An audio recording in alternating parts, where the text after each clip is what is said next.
On January 19, 2010, 4 men from Alberta and Manitoba were on their way back to a remote mountain cabin at the end of a day's snowmobiling near Sicamous. It was nighttime. One of the group, Ray Messner of Calgary, drove down a steep slope, then parked his sled because he couldn't see the terrain well enough. Above him, Chad Temple of Sylvan Lake, Alberta, got off his snow machine, removed his helmet, and jumped off the top of the slope to see what had become of Messner. Temple triggered an avalanche. The slide swept Temple into a tree. He went to look for his buddy, triggered the avalanche. He got sucked in to the avalanche. He died immediately. Below Temple, Messner felt a powerful wind, then the river of snow hit him. The avalanche carried him over his snow machine and down the mountain for more than 200 meters. Messner ended up wrapped around a tree, both legs broken, one of them with a bone sticking out from his skin. His mouth down was completely buried, and he was pinned against the tree, and he was above the snow, so he didn't die. The men's two friends at the top of the slope, Rick McLean and Jeff Trewin, plunged down through the deep snow and found Messner. They dug him out, then used their avalanche transceivers to search for Temple. When they found him, they saw there was nothing they could do for him. McLean went back to the top of the slope to call for help on his satellite phone. Trewin returned to Messner. Trewin knew he had to keep Messner warm if the injured man was going to survive.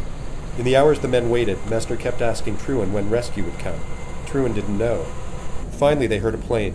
It was a Buffalo twin prop from the Canadian Forces Search and Rescue Squadron based in Comox. Then the squadron's cormorant helicopter appeared. The chopper crew worked in the light from parachute flares dropped by the Buffalo, but the downwash from the helicopter's rotor blades was wreaking havoc with visibility. It was dark, there was no moon.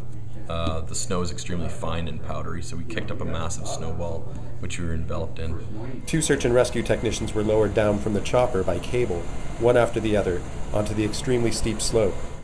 The pitch of the hoisting area was extreme, so we couldn't get low enough to use any sort of ground effect or anything like that to help our power situation. Because the operation was taking place more than 2,000 meters above sea level, the air was thin, and the cormorant required full power to stay in a hover. And the fact that we were hovering and pulling our max power, max continuous power, so if there was any sort of engine problems or anything like that, then that would have been it. The SARTECs found Messner and Trewin and prepared to hoist Messner up to the chopper in a steel mesh litter. The rescuers and Trewin had to shovel out a flat spot in order to get Messner onto the litter. We hoisted in, we got the Stokes litter down, and it took us almost an hour to get the patient into the Stokes litter from where he was sitting, and then we hoisted him out. As they worked, SARTEC Sergeant Dwayne Gay worried about the snow conditions. After we hoisted him out, his buddy said that he was just going to walk up the hill again. I didn't want that because of the risk that was on the left-hand side. And finally, Messner was hoisted up. Then Trewin was hoisted up and dropped down again next to McLean at the top of the slope. The 2 uninjured men drove to the cabin. Messner was taken to hospital. Today, Messner figures his legs are about 90% functional, but with the injuries and the trauma of losing Temple, he doesn't snowmobile much anymore.